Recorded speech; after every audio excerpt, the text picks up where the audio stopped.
है, तो कल अपन ने यहाँ ये पढ़ लिया था, officials of sultan Mohammad Tughlaq.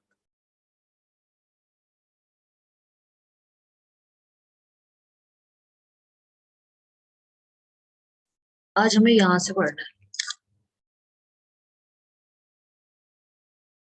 Like the earlier sultans, जैसे पहले वाले जो सुल्तान्स थे उन्हीं की तरह, लाइक मतलब उन्हीं की तरह, the Khalji and Tughlaq, the Khalji and Tughlaq monarchs appointed military commanders as governors of territories of varying size। तो ये क्या करने लगे थे, जैसे कि जो पहले जो सुल्तान थे उन्हीं की तरह जो खिलजी था, और जो ये खलजी लोग थे और तुगलक थे। मोनार्क का मतलब होता है जैसे मोनार्क्स अपॉइंटेड मिलिट्री में, ये लोग मोनार्क थे। मतलब मोनार्क क्या होता है, राजा के ही बेटे, मतलब जो राजगद्दी पे बैठते हैं, तो उनके लिए मोनार्क का यूज किया जाता है। तो the Khilji and Tughlaq monarchs appointed military commander as governor. इन्होंने किसको अपॉइंट किया, जो मिलिट्री के जो कमांडर होते थे ना उन्हीं को गवर्नर बना देते थे ये लोग। टेरिटरीज के मतलब जो रीजन्स होते थे उनके गवर्नर बना देते थे मिलिट्री कमांडर्स को ही। Varying size of varying size, जो टेरिटरीज थी वो डिफरेंट डिफरेंट साइज की होती थी, कोई छोटी एक छोटा रीजन है, कोई बड़ा रीजन है, तो मिलिट्री कमांडर्स को ये लोग क्या बना देते थे, गवर्नर्स बना देते थे।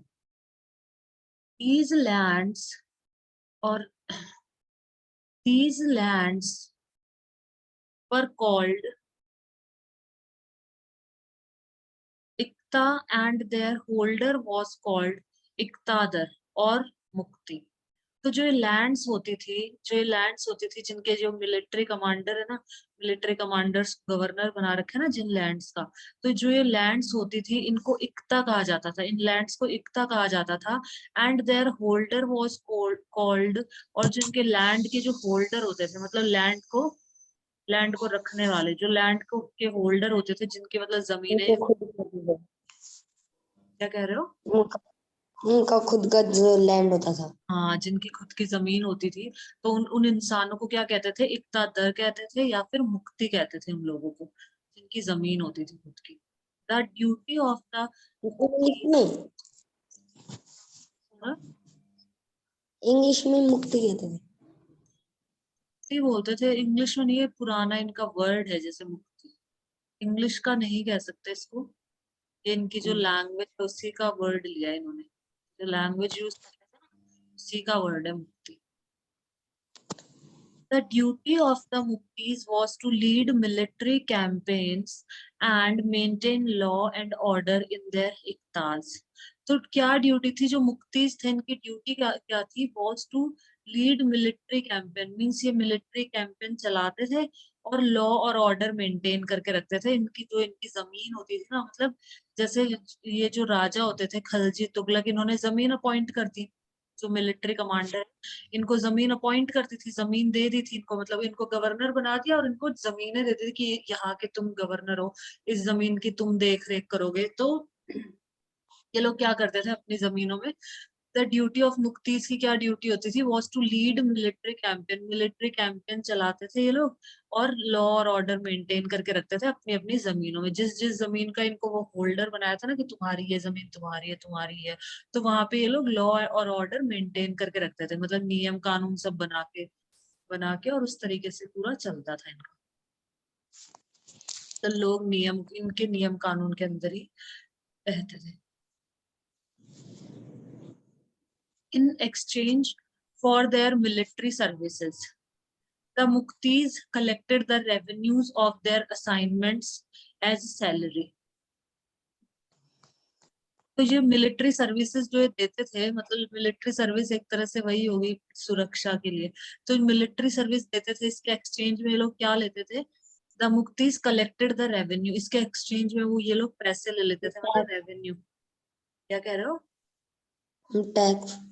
हाँ, टैक्स लेते थे उसके बदले में, एक तरह से रेवेन्यू मतलब वही हो गया, टैक्स के रूप में पैसा आता था इनके पास। The muqtis collected the revenues of their assignment as salary, तो ये अपने मतलब रेवेन्यूज कलेक्ट कर लेते थे, वो इनकी सैलरी हो जाती थी, इनकी तनख्वाह हो जाती थी वो। they also paid their soldiers from these revenue. अब जो रेवेन्यू इनको मिलता था ना, जमीन पे जितने भी लोग रह रहे हैं तो सबसे इकट्ठा कर लेते थे, तो रेवेन्यू जो मिलता था ये अपने सोल्जर्स को भी पे करते थे। सोल्जर मतलब सिपाही, जो मिलिट्री के जो सिपाही होते थे उनको भी ये पे करते थे। चलो इसका भी लिख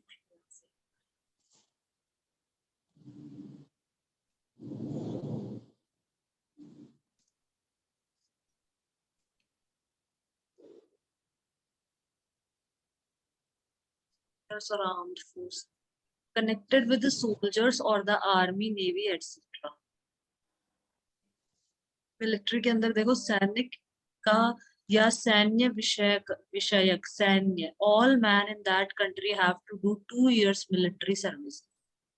मिलिट्री सर्विस मतलब कनेक्टेड विद सोल्जर, जो सोल्जर्स होते थे, सैनिक होते थे, सिपाही होते थे, आर्मी, नेवी, ये सब मिलिट्री में आते, सोल्जर से कनेक्ट, ठीक है, या फिर आर्मी या navy. Relating to or characteristic of soldier or armed forces, the armed forces of a country, country की जो आर्म्ड फोर्स होती है, आर्म्ड मतलब जिनके पास हथियार होते हैं उनको बोलते हैं आर्म्ड, वाली जो फोर्स होती है वो जिनके पास हथियार होते हैं। तो इनके जो सोल्जर्स होते थे इनको पैसे दे देते थे, फिर ये रेवेन्यू से इनको भी पे करते थे, मतलब ये पे की ही फॉर्म है, पे, पेड, ठीक है। पे मतलब पे करना, किसी को भुगतान करना, किसी को पैसा देना, पे करना, इसी की फॉर्म्स में सेकंड फॉर्म है पेड, थर्ड फॉर्म भी है paid. Control over muktis was most effective if their office was not inheritable and if they were assigned iktas for a short period of time before being shifted. तो control over muqtis was most effective, जो मुक्तिज के ऊपर जो control था वो most effective, बहुत ज्यादा इफेक्टिव। पहले भी लिखवाया था ना मैंने सौरभ, असरदार। असरदार, राइट। इफेक्टिव का हो गया असरदार, या फिर और लिख लो बस, successfully producing the result that you want. असरदार मतलब जो भी हमें चाहिए वो रिजल्ट सक्सेसफुली प्रोड्यूस हो रहा है। रियल और actual, although perhaps not official, वास्तविक भले ही वह आधिकारिक। The soldiers gained effective control of the town. Real और एक्चुअल भी कह सकते हो, इसका ये मीनिंग भी लिख लो, रियल और actual, although perhaps not official मतलब वास्तविक, फिर असरदार, successfully producing the result that you want. So control over muktis was most effective if their office was not inheritable, उनके जो offices थे अगर वो inheritable नहीं थे, या फिर and if they were assigned iktas for a short period of time before being shifted. Sorry.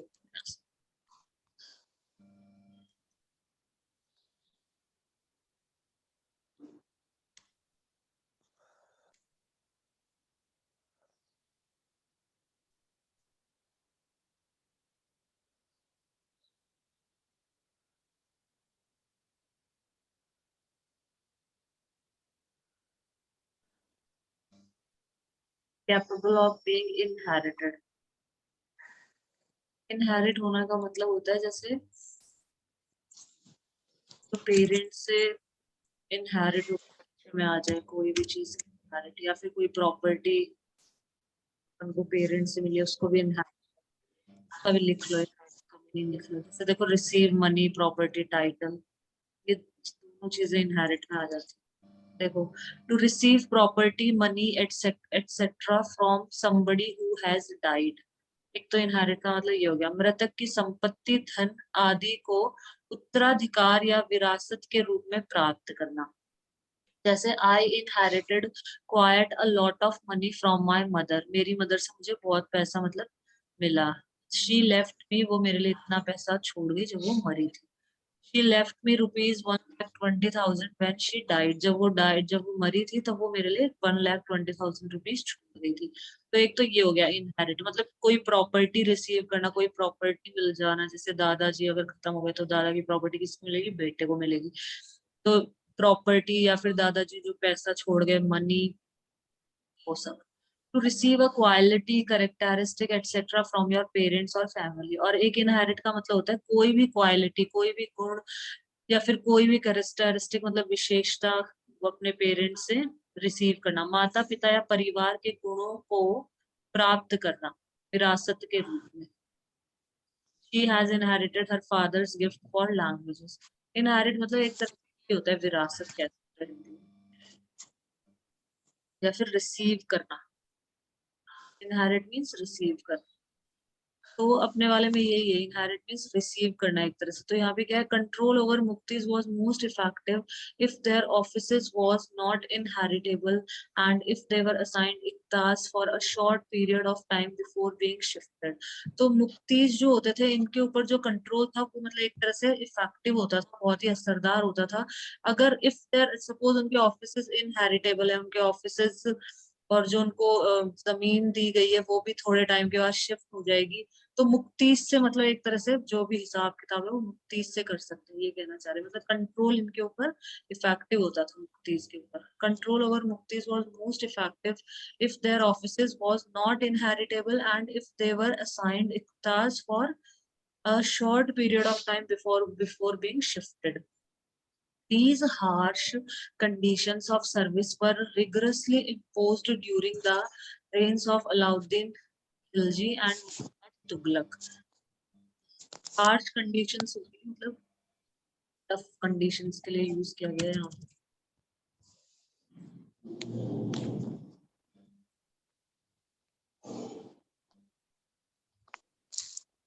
Very strict, बहुत कठोर। Very strict and unkind. Harsh condition मतलब बहुत ही स्ट्रिक्ट है, अनकाइंड है, बहुत कठोर और निर्मम। जैसे हार्श पनिशमेंट मतलब बहुत ही कठोर पनिशमेंट दिया, वेरी स्ट्रिक्ट पनिशमेंट, और unkind. The judge had some harsh words for the journalist behavior. तो जज है उसने harsh words बोले मतलब बहुत ही कठोर words बोले या फिर अनकाइंड वर्ड्स बोले जर्नलिस्ट जो है पत्रकार है उसके बिहेवियर की वजह से, मतलब उसके बिहेवियर के लिए उसने बहुत ही हार्श वर्ड बोले उसको। उसने मतलब बेकार बिहेव किया होगा इसलिए उसको हार्श वर्ड बोले। Unpleasant and difficult to live in, look at, listen to etcetera. मतलब हार्श कंडीशंस जो अनप्लीजेंट कंडीशन होती है अपने वाले में यही है, जैसे बहुत अनप्लीजेंट कंडीशंस जहाँ रहना, जिसे देखना सुनना आदि अप्रिय और कठिन हो, मतलब रहना कठिन हो, अपने वाले में ये रहना। स्ट्रॉन्ग एंड रफ और लाइकली टू डैमेज समथिंग। वैसे चाहे फर्स्ट वाला लिख लो चाहे सेकंड वाला लिख लो। He grew up in the harsh environment of New York City. तो वो harsh environment में grow up हुई, मतलब unpleasant environment था, difficult to live in, इस तरह का environment था उसमें वो पली बड़ी। rigorously मतलब होता है बहुत ही एनर्जी के साथ,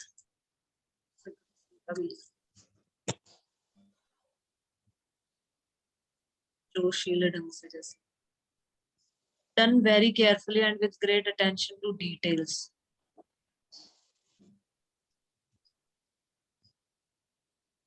Extremely thorough and careful, तो ये है इसका।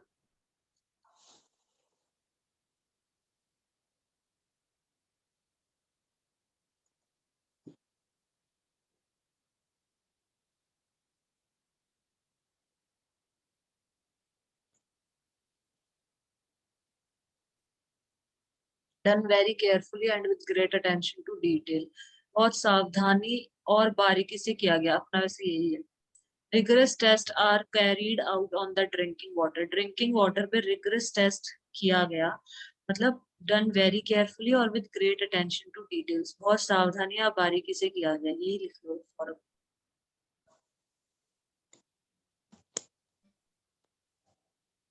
And careful, strictly applied or adhered to. Strictly applied or adhered to of a rule, system, etc. Adhering strictly to a belief or system, harsh and demanding. अपने में इनमें से कुछ आएगा, ये strictly applied or adhered to. Strictly applied ये आना चाहिए, देखते हैं। क्या बोला है, दीज हार्श कंडीशन, ये जो हार्श कंडीशन थी, हार्श मतलब वेरी स्ट्रिक्ट जो कंडीशन थी, अनकाइंड कंडीशंस थी, परिस्थितियां थी, of service were rigorously imposed during the rain of, मतलब ये सब रिगरसली इम्पोज्ड की गई थी। किसी पे इम्पोज करना मतलब स्ट्रिक्टली अप्लाइड है, रिगरसली का मतलब स्ट्रिक्टली अप्लाई कर दी गई थी, मतलब रिगरसली इम्पोज, इम्पोज का भी लिखो।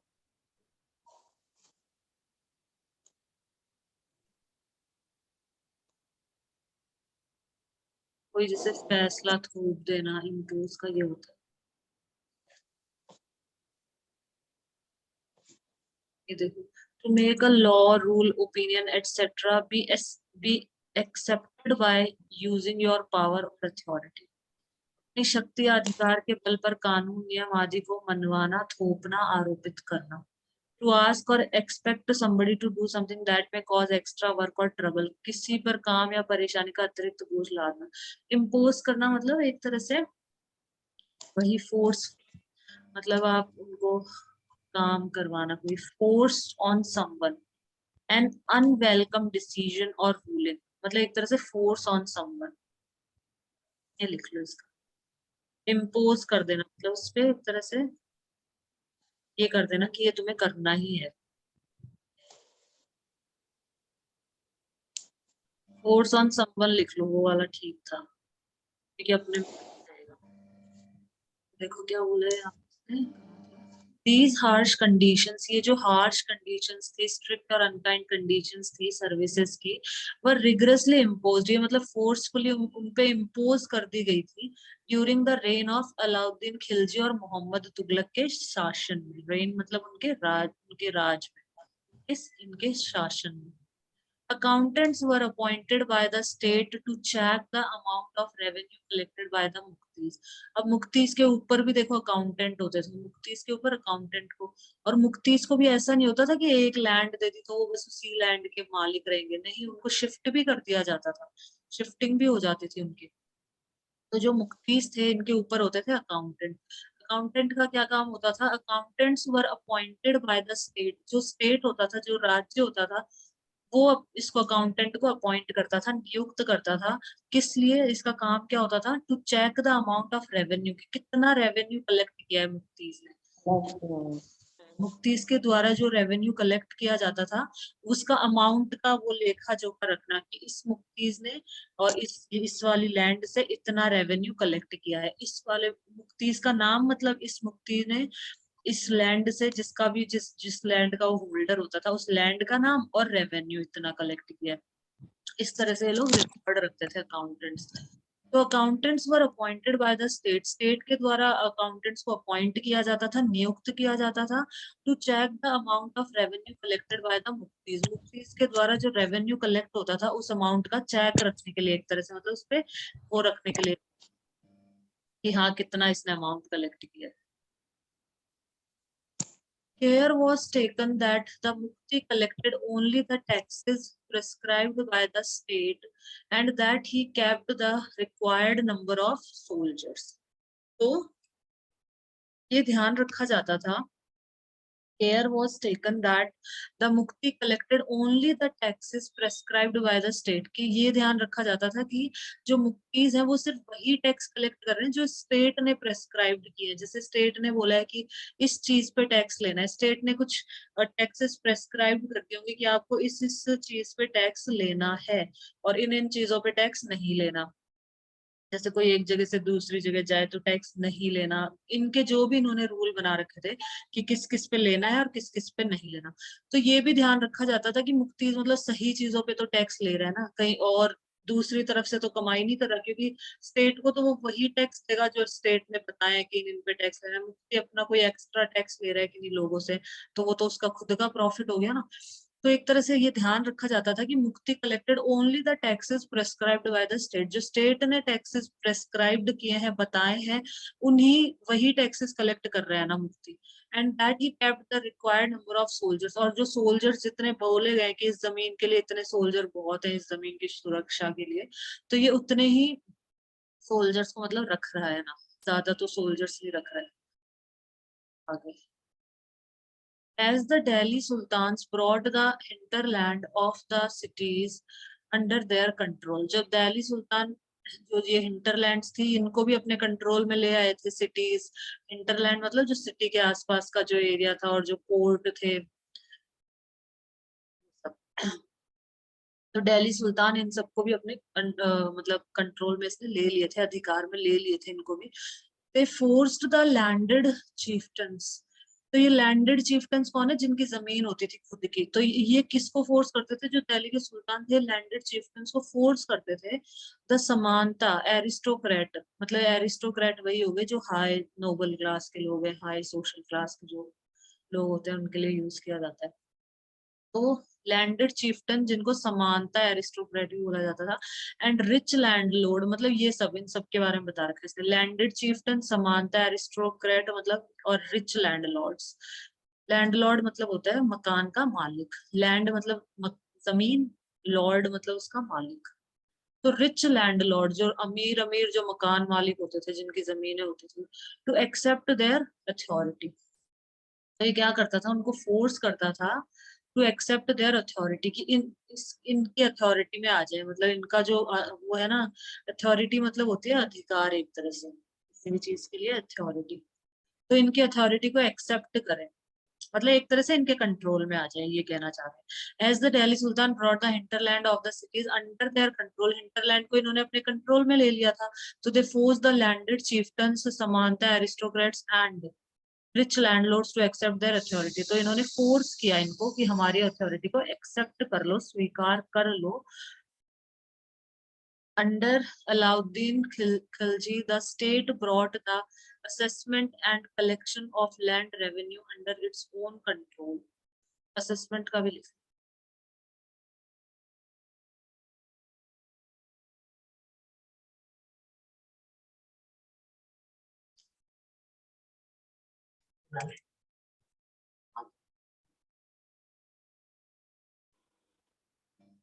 असेसमेंट सोचा समझा अभिगत मूल्यांकन, दोनों चला दो। The action of assessing someone और समथिंग, असेसमेंट का मतलब एक तरह से जजमेंट भी होता है, जैसे अपने असेसमेंट होता है ना, बच्चों के असेसमेंट होते हैं, असेसमेंट मतलब उनका जजमेंट किया जाता है कि नॉलेज के लिए, कि उनकी में कितनी नॉलेज है, तो टेस्ट होते हैं, तो टेस्ट को असेसमेंट भी बोलते हैं अपन। The action of assessing someone और समथिंग, किसी को असेस करना, the assessment of educational need, मतलब जजमेंट एक तरह से, और लेकिन अपना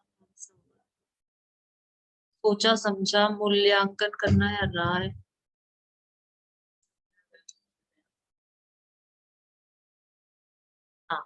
Under Alauddin Khalji, the state brought the assessment and collection of land revenue under its own control. तो अलाउद्दीन खिलजी के अंडर में, उसके राज्य में, द स्टेट जो स्टेट थे, brought the assessment and collection of land revenue, मतलब ये लोग असेसमेंट और कलेक्शन ऑफ लैंड रेवेन्यू का कलेक्शन, असेसमेंट मतलब एक तरह से जजमेंट, वही मूल्यांकन करना, किसी चीज का जजमेंट करना। तो जो स्टेट्स थे ये brought the assessment and collection of land revenue under its own control, मतलब स्टेट के कंट्रोल में आ गया था ये सारा, मतलब एक तरह से under Alauddin Khilji the state brought the assessment and collection of land revenue under its own control, तो स्टेट के कंट्रोल में तो था एक तरह से, उन्होंने मुफ्तीस को रख रखा था, और मुफ्तीस के ऊपर अकाउंटेंट को इन्होंने वो कर रखा था, रख रखा था, तो स्टेट के अंडर में ये सारा आता था।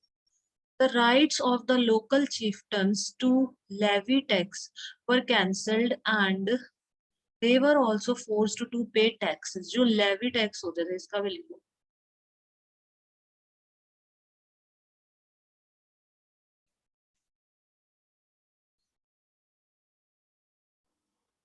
The officially demand and collect money etc,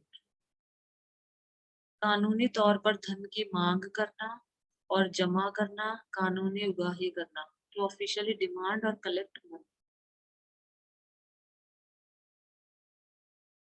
impose a tax, fees or fine, impose a tax, fees or fine, fees to satisfy a legal judgment, enlist for military service, begin to wage, the act of levying a tax, we find tax raised by levying collected as a supplement to an of an listing to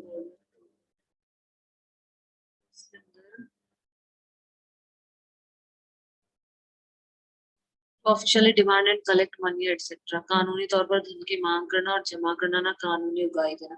ये तो एक तरह से levy, एक तरह से tax ही होता है।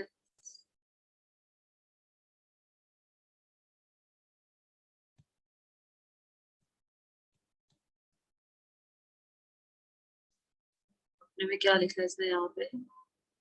हाँ, the rights of the local chieftains to levy taxes were cancelled and they were also forced to pay taxes। तो जो इनके अधिकार थे ना चीफ्टन्स के, जो लोकल चीफ्टन थे, वहां के लोकल जो लोग थे, वहां पे रहने वाले जो चीफ्टन्स थे, तो उनका क्या था? The right of the local chieftain to levy tax. Levy tax इनका अधिकार था, जो लोकल चिफ्टन था, मतलब इनको लेना होता था वो टैक्स।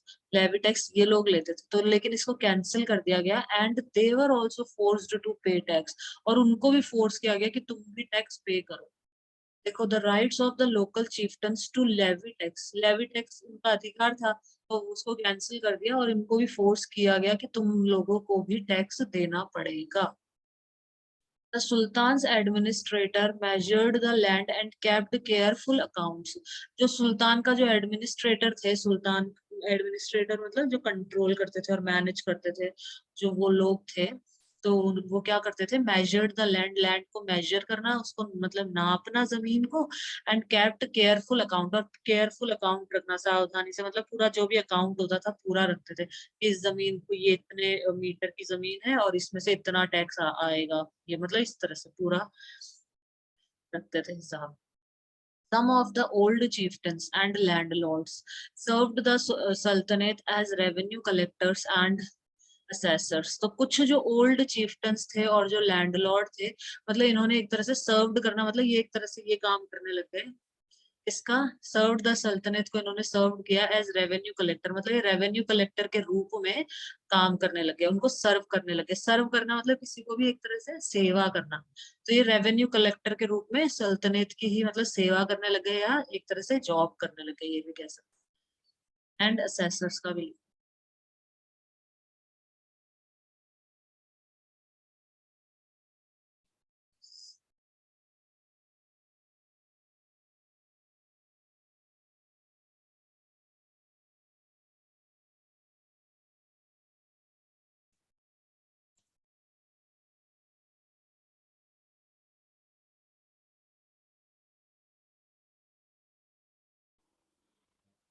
assessor का लिख लो, an expert in a particular subject who is asked by a court of law or other official group to give advice।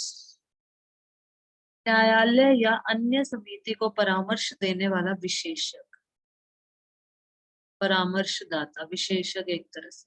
एक मतलब एक्सपर्ट, किसी पर्टिकुलर सब्जेक्ट में कोई एक्सपर्ट है, who is asked by court of law or other official group to give advice। मतलब किसी particular subject के अंदर एक्सपर्ट है, तो वो मतलब एडवाइस अपनी दे। लो कोर्ट उससे बोले कि तुम अपनी एडवाइस दो, या ऑफिशियल कोई भी ग्रुप बोले तो कि तुम अपनी एडवाइस दो इसके लिए। तो ये असेसर एक एक्सपर्ट होता है एक तरह से किसी पर्टिकुलर सब्जेक्ट। पर्सन हु जज how well somebody has done in an exam, a competition etc। या फिर असेसर हम उसको भी कह सकते हैं जो असेस करता है, एक तरह से मतलब जज करता है। Marks are rewarded by external assessor. जो एक्सटर्नल नहीं आते एग्जाम, मतलब बच्चों के 11th 12th क्लास में या 10th क्लास में जो एक्सटर्नल्स आते हैं ना प्रैक्टिकल्स के अंदर, वही वो लेते हैं, उनका वाइवा लेते हैं, वो असेसर कहलाएंगे। असेसर्स मतलब जो एक तरह से जज करेगी इसने क्या करा है एग्जाम में, क्या नहीं किया। A person who calculates the value or cost of something or amount of money to be paid, मूल्य निर्धारक, इंश्योरेंस और टैक्स असेसर। असेसर मतलब a person who calculate the value and cost of something or amount of money to be paid, मतलब कितना पैसा पे करना है, इस सब का वो रखे। अपने वाले में ये हो जाएगा। हाँ, एंड असेसर मतलब ये सेकंड वाला ही हो गया एक तरह से। अपने वाले में ये हो जाएगा meaning, a person who calculate the value और कॉस्ट ऑफ समथिंग और amount of money to be paid. लिख लो इसको Saurabh.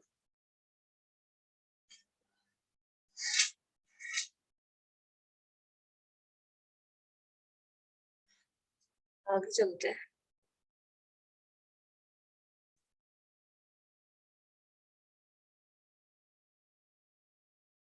The sultan's administrator measured the land को मेजर करते थे और ये मतलब अकाउंट्स जो लेखा जोखा है वो रखते थे। Some of the old chieftains और landlords served the sultanate as revenue collector। तो कुछ जो old chieftains और जो ये landlords थे, जो मकान मालिक थे, chieftain मतलब वही जो मुखिया होते हैं, landlords और जो chieftains थे, ये एक तरह से रेवेन्यू कलेक्टर का काम करने लग गए एंड असेसर्स मतलब वही उसी का काम करने लग गए। There were three types of tax. ये इंपॉर्टेंट है, इसको टिक कर लेना, इसमें से क्वेश्चन आएगा टैक्स कितने टाइप्स के होते थे। तो देयर वर, इनके टाइम में देखो 3 तरह के टैक्स होते थे। First, on cultivation called kharaj and amounting to about 50% of the peasant produce. देखो जितना भी वो प्रोड्यूस करेगा ना, जितना भी वो मतलब पैदावार होगी उसकी, सपोज उसने जो 10 बोरी अनाज की उसने पैदा करी, तो 5 उसमें से 5 उसको देनी पड़ेगी टैक्स के रूप में, मतलब हाफ उसको पे करना पड़ेगा टैक्स। जो भी प्रोड्यूस होती है उसके फील्ड में, प्रोड्यूस मतलब एक तरह से उत्पन्न होना, जो भी चीजें उसमें प्रोड्यूस होती है, उत्पन्न होती है, उसका हाफ उसको देना पड़ेगा, 50% उसको टैक्स देना पड़ेगा। On on cultivation called खारज।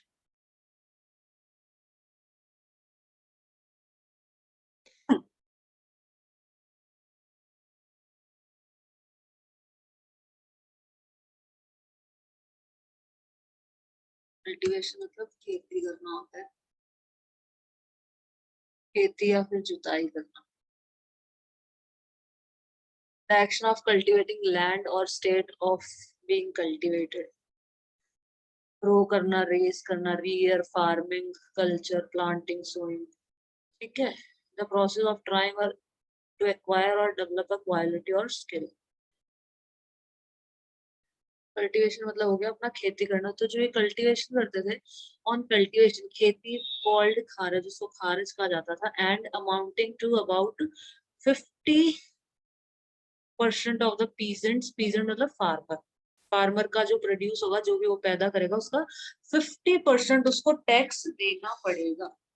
Second tax होता था ऑन कैटल। कैटल मतलब जो भी गाय, भैंस, बकरियां जो भी है उसके पास, उन सब पे भी टैक्स लगेगा। और हाउस जिसमें वो रह रहा है उस पे भी टैक्स लगेगा। तो इन सब पे टैक्स लेने लगे वो लोग। अब जैसे जो चीफटन होते थे, लैंडलॉर्ड, इनका तो खुद का घर है, तब भी उनको भी फोर्स किया इन्होंने, ऊपर लिखा था ना, इनको भी फोर्स किया टैक्स देने के लिए। तो ये ना सौरभ, ये क्वेश्चन आ सकता है कि इनके राज्य में मतलब तुगलक और अलाउद्दीन खिलजी के रेन में कौन कौन से टैक्सेस लिए जाते थे। टिक कर लेना 3। It is important to remember that large parts of the subcontinent remained outside the control of the Delhi Sultans.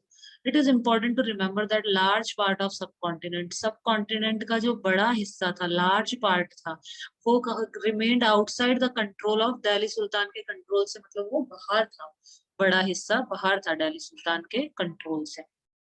It was difficult to control distant provinces like Bengal from Delhi, and soon after annexing southern India। annexing मतलब नहीं खुला रहता। I like this scene। अरे यार please open it.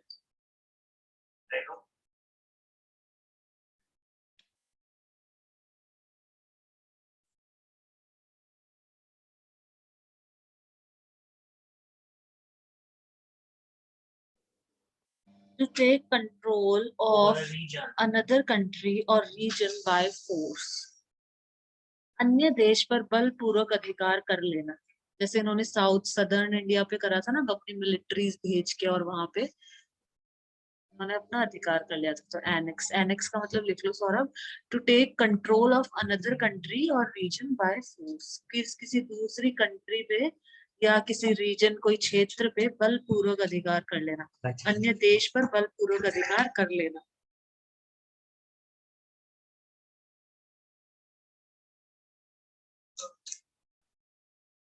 अन्य देश पर बलपूर्वक अधिकार कर लेना, एनेक्स। देखो तो क्या बोला इसने, प्रोविंस मतलब वही होते हैं, क्षेत्रीय, was regions मतलब it was difficult to control distant provinces like Bengal. जैसे बंगाल था, दिल्ली से इसको कंट्रोल करना डिफिकल्ट था। After and soon after annex southern India को भी इन्होंने एनेक्स कर लिया था। एनेक्स करना मतलब उसको कंट्रोल कर लिया था फोर्सफुली, मतलब एक तरह से वहां पे इन्वेजन करके, आक्रमण करके उसको इन्होंने अपने कंट्रोल में कर लिया था। तो the entire reason became independent, तो वो पूरा रीजन एक तरह से इंडिपेंडेंट हो गया था, क्योंकि उसको कंट्रोल करना बहुत ही मुश्किल था दिल्ली से, तो वो एक तरह से इंडिपेंडेंट ही था इनके control. It was difficult to control distant provinces like Bengal from Delhi, and soon after annexing southern India, the entire region became independent. ये पूरा जो रीजन था इंडिपेंडेंट हो गया था, मतलब ये लिखा ना यहाँ पे कि इनके कंट्रोल से बाहर था, क्योंकि ये बहुत दूर थे तो ये लोग कंट्रोल नहीं कर पाते थे इसलिए।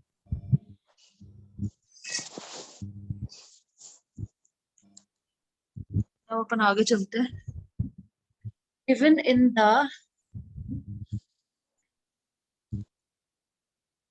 गंगेटिक प्लेन, गंगेटिक मतलब वो जो गंगा के पास वाले जो इलाके हैं उनके लिए यूज किया इन्होंने।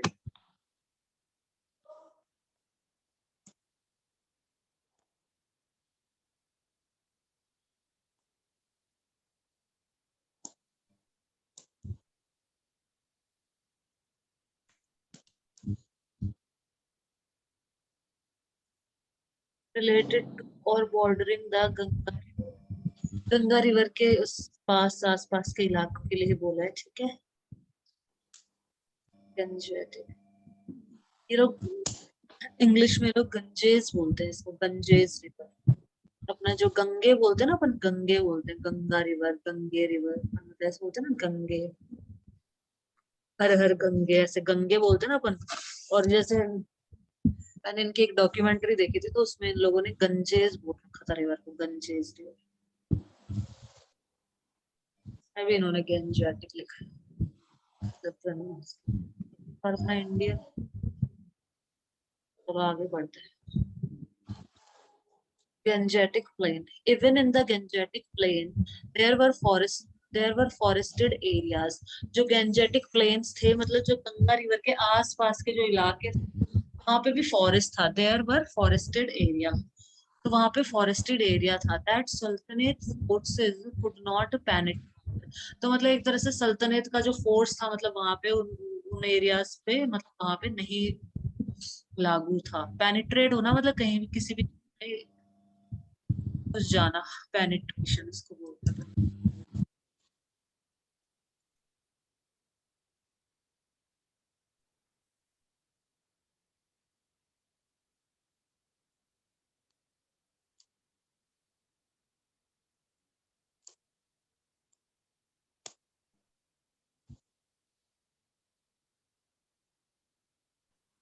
देखो, go into or through, especially with force or efforts, मतलब किसी चीज के अंदर तरह से ना देखो।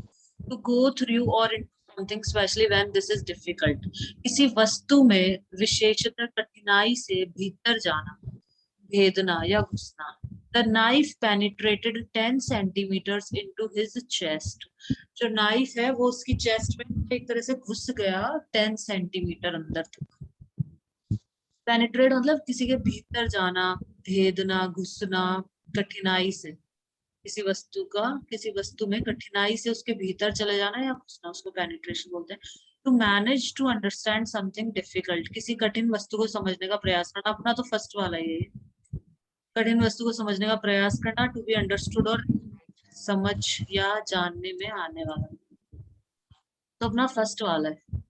तो इन मतलब इनके लिए मुश्किल था वहां पेनिट्रेट करना। द सल्तनत फोर्सेस कुड नॉट पेनिट्रेट, जो सल्तनत के जो फोर्सेस थे, मतलब जो सोल्जर्स थे एक तरह से, वो पेनिट्रेट मतलब वहां पे नहीं घुस पाए, क्योंकि वो फॉरेस्टेड एरिया था। इवन इन द गन, यहाँ भी मतलब इनका वो नहीं था, कंट्रोल नहीं था, कहना चाहते हैं कि देखो even in the Gangetic plain, Gangetic जो प्लेन थे मतलब गंगा के आसपास के जो इलाके थे, देयर वर फॉरेस्टेड एरिया, वहां पे भी फॉरेस्टेड एरिया था, तो द सल्तनत फोर्सेस कुड नॉट पेनिट्रेट, तो सल्तनत के जो फोर्सेस थे, सल्तनत फोर्सेस वहां पे मतलब एक तरह से घुस नहीं पा रही और पेनिट्रेट नहीं कर पाई। Local chieftains established their rule in these regions, तो वहां के जो लोकल chieftains थे, जो लोकल वहां के जो मुखिया थे, उन्होंने अपने रूल्स उस रीजन पे स्टैब्लिश करे, उन्होंने अपने रूल्स स्थापित कर दिए वहां पे, जो उनके रूल्स होते थे वो चलते थे, दिल्ली सुल्तान के रूल्स नहीं चलते थे वहां पे, क्योंकि वो बहुत दूर था, तो जो दिल्ली का सुल्तान था उसको कंट्रोल करने में दिक्कत होती थी। अभी वापस से लिख लो।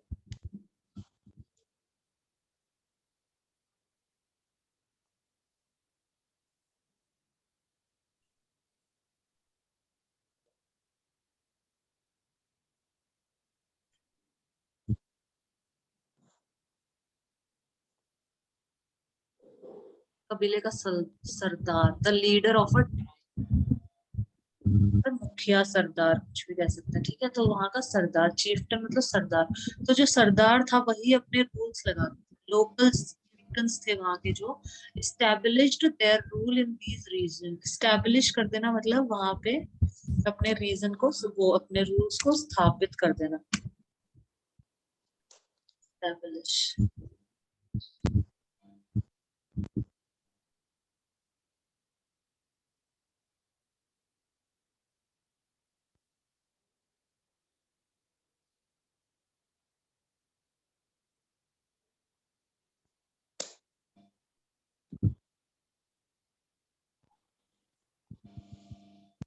स्थापित करना, संस्था व्यवस्था आदि स्थापित करना, निर्धारित करना, टू स्टार्ट और create an organisation system etcetera, establish करना मतलब उसको वहां पे स्थापित कर देना, उसको स्टार्ट कर देना चीज को, टू स्टार्ट और क्रिएट एन ऑर्गेनाइजेशन, एक ऑर्गेनाइजेशन को, ऑर्गेनाइजेशन जैसे कुछ भी हो सकते है, स्कूल है, कंपनी है, ये सब ऑर्गेनाइजेशन में आ जाती है, तो किसी ऑर्गेनाइजेशन को स्टार्ट करना या क्रिएट करना, किसी सिस्टम को, संस्था व्यवस्था आदि स्थापित करना, the school was established, school कब स्थापित हो गई थी, 1875 में, तो इन्होंने अपने रूल्स स्टैब्लिश कर दिए थे, मतलब रूल्स इन्होंने स्थापित कर दिए थे उन रीजन्स में जहाँ पे दिल्ली सुल्तान का कंट्रोल नहीं। Sometimes rulers like Alauddin Khilji and Muhammad Tughlaq could force their control in these areas, but only for a short duration. कभी कभी तो ये जो रूलर्स थे ना, ये जो शासक थे अलाउद्दीन खिलजी और मोहम्मद तुगलक, ये अपना मतलब वो कंट्रोल वहां पे करते थे, मतलब कुड फोर्स देयर कंट्रोल, वो अपना कंट्रोल वहां पे कंट्रोल स्थापित करते थे, लेकिन शॉर्ट ड्यूरेशन के लिए सिर्फ, क्योंकि ज्यादा टाइम तक दिल्ली वापस चले गए तो फिर उनका मतलब एक तरह से राज नहीं रहता था, कभी कभी बस वो करने के लिए, हाँ उधर आस पास है तो शॉर्ट ड्यूरेशन के लिए इनका कंट्रोल होता था इन एरियाज के अंदर। चीफ्टन्स एंड देयर फोर्टिफिकेशन, चीफ्टन्स जो सरदार थे, जो मुखिया थे, फोर्टिफिकेशन, फोर्टिफिकेशन मतलब वही करना, किलाबंदी करना, मजबूत करना, मतलब एरिया में वो रह रहे हैं उसको मजबूत करना, उसको बोल, उसके लिए यूज होता है फोर्टिफिकेशन।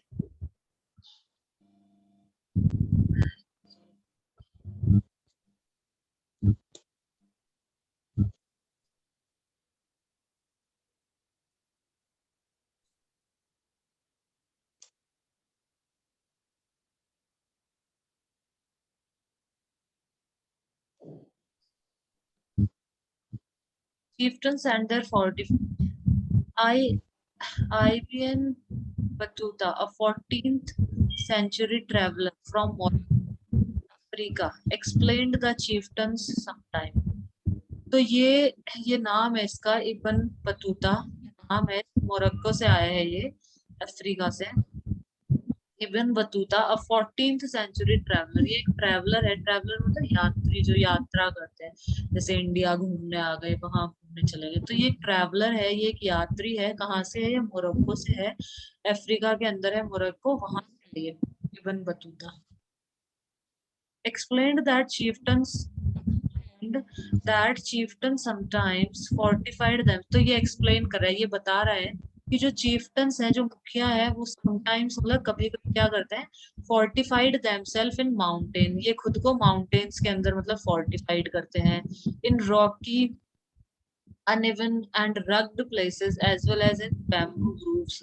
Groves होते हैं मतलब bamboo के trees हैं वहां पे, small group of trees का एक छोटा मतलब group, वो ग्रूव्स हो गया।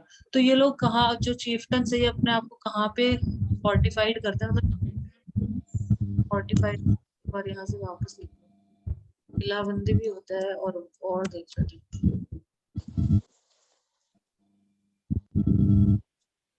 किलाबंदी करना, और to make a place stronger and ready for an attack, किसी प्लेस को स्ट्रॉन्गर करना, हमले का सामना करने के लिए किसी स्थान को मजबूत और तैयार करना, किलाबंदी करना, फोर्टिफाई अ सिटी, मतलब किसी सिटी को मजबूत करना, स्ट्रॉन्गर बनाना। To add something, nutrients, alcohol etcetera, to improve the quality and strength of food, और ड्रिंक की क्वालिटी को इम्प्रूव करने के लिए उसमें न्यूट्रिएंट्स या फिर अल्कोहल कुछ भी उसमें मतलब ऐड करना। Health drinks are fortified with vitamin and protein, जो हेल्थ ड्रिंक्स होती है उनमें विटामिन और प्रोटीन होती है, उनको क्वालिटी को और इम्प्रूव करने के लिए उनकी क्वालिटी को।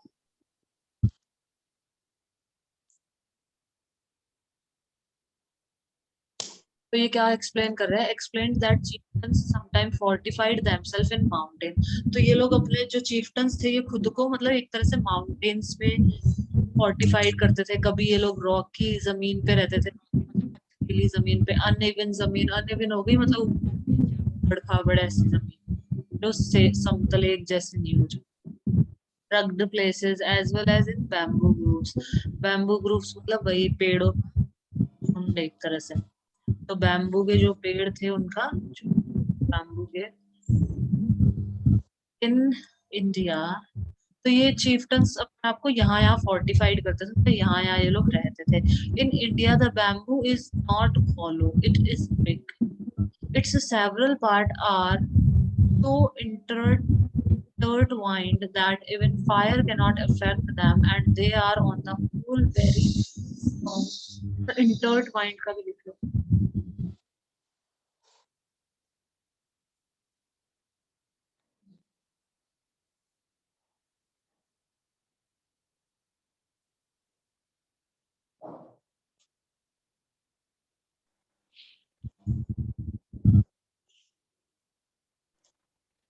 Intertwine, R is silent है, intertwine. Intertwine means if two things intertwine, or if you intertwine them, they become very closely connected and difficult to separate. मतलब एक दूसरे से अच्छे से कनेक्ट हो जाना, एक दूसरे से अच्छे से जुड़ जाना, मतलब उनको डिफिकल्ट हो सेपरेट करने में, दूर करने में कठिनाई हो। दो वस्तुओं का परस्पर या उन्हें परस्पर गूंथना, ऐसे कि वे गहराई से जुड़ जाएं और उन्हें अलग करना कठिन हो जाए, मतलब दो चीजों का इस तरह से गुंथ जाना कि उनको अलग करने में बहुत कठिनाई हो जाए। इंटर इंटरट्वाइन,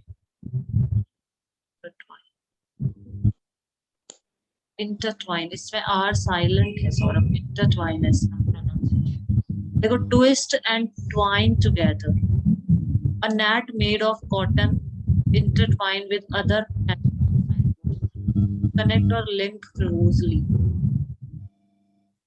कॉटन का नेट है, पूरा जाल है, तो वो दो तरह के उनसे मिलके बना है, तो वैसे उसको अलग करना वो एक तरह से डिफिकल्टी हो जाता है ना, मिला के और फिर बना देते हैं, वो फाइबर्स को ऐड मिला के इंटरट्वाइन करके फिर बना देते हैं कोई नेट, तो उस तरीके से यूज कर सकते हैं। क्या बोला है यहाँ पे, इन India the bamboo is not hollow का मतलब होता है जो अंदर से एक तरह से खाली होता है पूरी तरीके से, कोई भी चीज उसको hollow बोला जाता है। जैसे hollow सिलेंडर, वो अंदर से पूरा क्या है, खाली है। ऐसे भी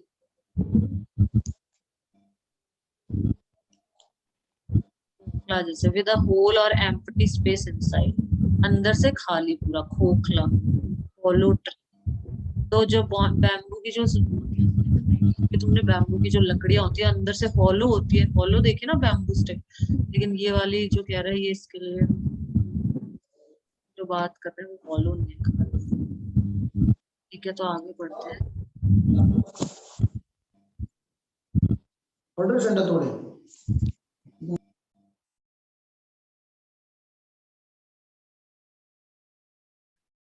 इन India the bamboo is not follow. तो इंडिया के अंदर जो बैम्बूज होते हैं, जो बैम्बू स्टिक्स होते हैं, बैम्बू के जो ट्रीज होते हैं, वो फॉलो नहीं है। इट इज बिग, ये बहुत ही बड़े होते हैं। It's several part are so intertwined that even fire can not affect them.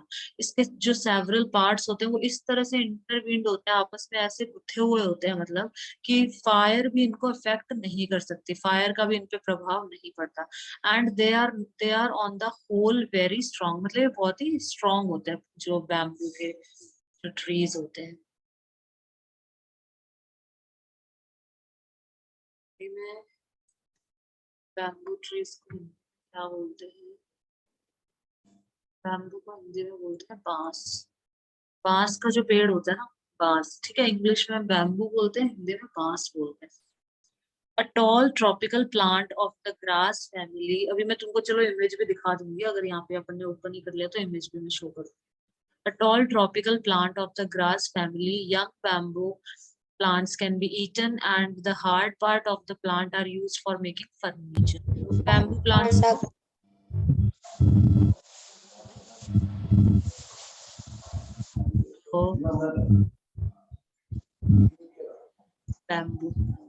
bamboo. Young bamboo plants can be, young bamboo plants हैं, यंग होते हैं मतलब जो उनको हम खा भी सकते हैं। And the hard part of the plants, plant का जो हार्ड पार्ट होता है, are used for making furniture, उनको फर्नीचर बनाने के काम में लेते हैं अपन। जो बैम्बू है इसका मतलब फर्नीचर के लिए यूज लेते हैं, जैसे बैम्बू चेयर। घास कुल का लंबा उष्ण कटिबंधीय पौधा, उष्ण कटिबंधीय मतलब ट्रॉपिकल प्लांट, ट्रॉपिकल मतलब जहाँ, क्या कह रहे हो? जंगल में घर भी बनाते हैं इनसे। हाँ, जंगल में घर भी बनाते हैं इनसे, बैम्बू से। तो अभी मैं इसकी फोटो भी दिखा दूंगी तुमको। घास कुल का लंबा उष्ण कटिबंधीय पौधा, बांस का पेड़, बांस के अंकुर खाने के काम आते हैं और इसके कठोर हिस्से से फर्नीचर बनाए जाते हैं। तो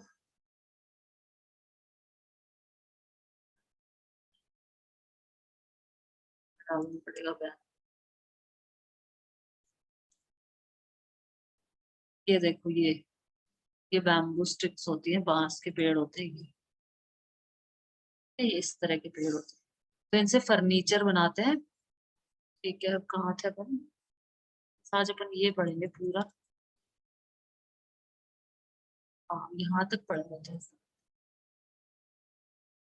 यहाँ तक पढ़े।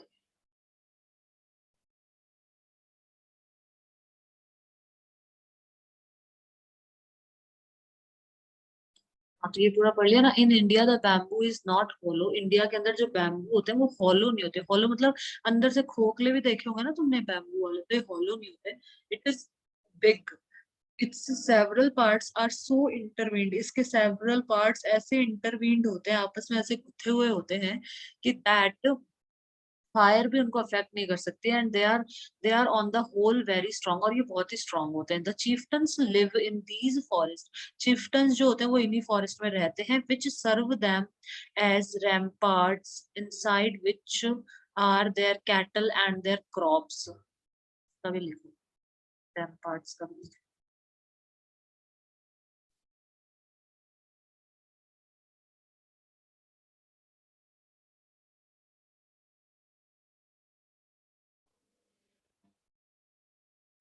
Rampart मतलब a high thick wall made of stone or earth, usually with a path on top, that has been built around a castle, town, etc. in order to protect it.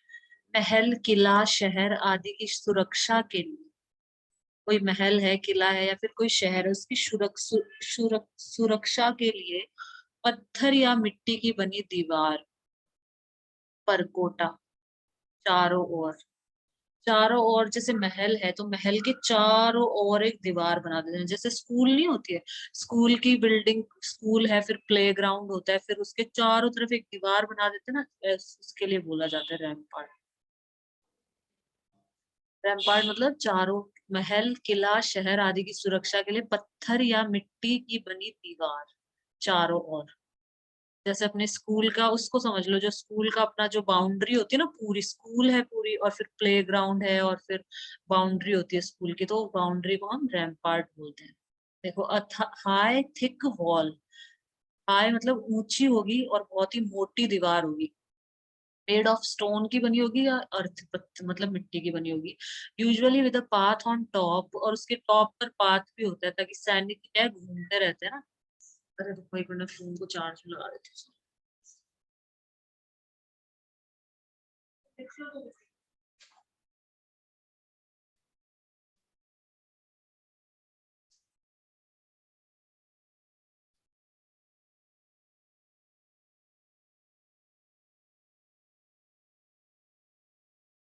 हाँ, तो हाई मतलब ऊंची, thick मतलब मोटी दीवार जो कि stone मतलब पत्थर या मिट्टी की बनी होती है, usually with a path on the top, और उसके टॉप पे एक पाथ होता है, मतलब रास्ता होता है उसके टॉप पे, जिसपे सैनिक मतलब घूम सकते हैं देखने के लिए कि बाहर से कोई आक्रमण करने तो नहीं आ रहा। That has been built around a castle, castle कोई महल के चारों तरफ बनी हो, या फिर टाउन किसी शहर नगर के चारों तरफ जो दीवार बनी होती है, इन ऑर्डर टू प्रोटेक्ट, उसको प्रोटेक्ट करने के लिए, उसको रैम्पार्ट बोलते हैं।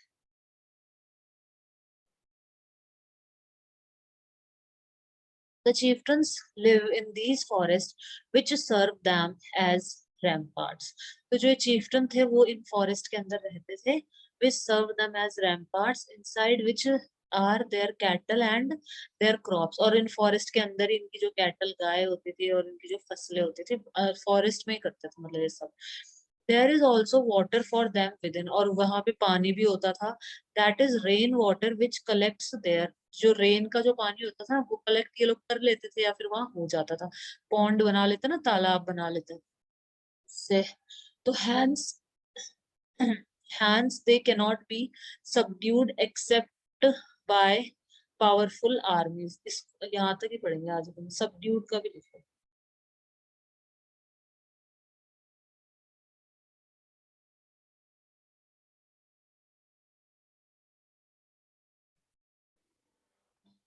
सबड्यूड मतलब used about a person quieter and with less energy than usual।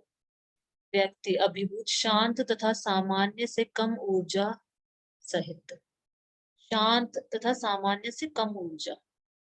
Used about a person quieter and with less energy than usual, मतलब क्वाइटर है, शांत है, और लेस एनर्जी मतलब यूजुअल जितना उसमें होती है उससे कम एनर्जी। नॉट वेरी लाउड और ब्राइट, हारा हुआ और शांत। सबड्यूड लाफ्टर, सबड्यू मतलब टू डिफीट somebody something और bring somebody something under control, किसी को हराना या नियंत्रण में लाना, अधीन करना। अपना क्या होगा, hence they cannot be subdued, अपना यही है, अधिकार में लाना, लास्ट वाला ये लिख लो, sorry. To defeat somebody something और bring somebody something under control, किसी को हराना या नियंत्रण में लाना। सबड्यू मतलब किसी को हराना, उसको नियंत्रण में लाना, अपने अधीन कर लेना।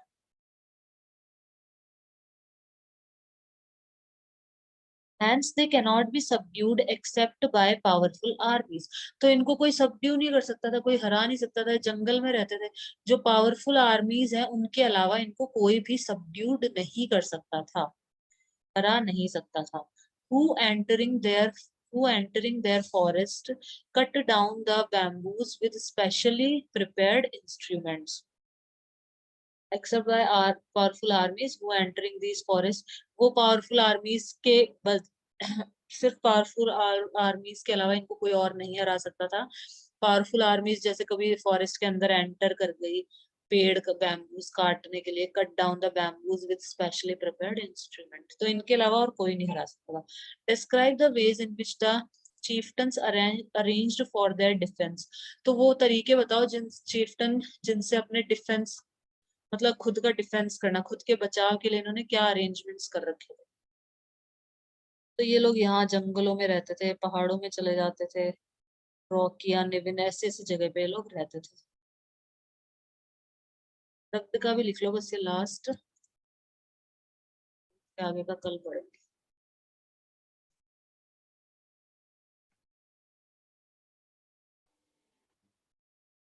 रगड़ का मतलब होता है ऊबड़ खाबड़, जमीन ऊबड़ खाबड़ जिसमें पेड़ पौधे कम और पत्थर के टुकड़े अधिक हो।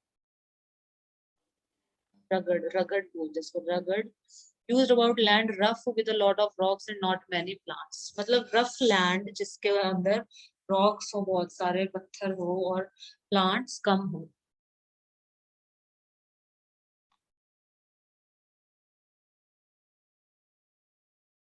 बस आज यहीं तक ही पढ़ेंगे सौरभ, अब अभिमन्यु को दे दो।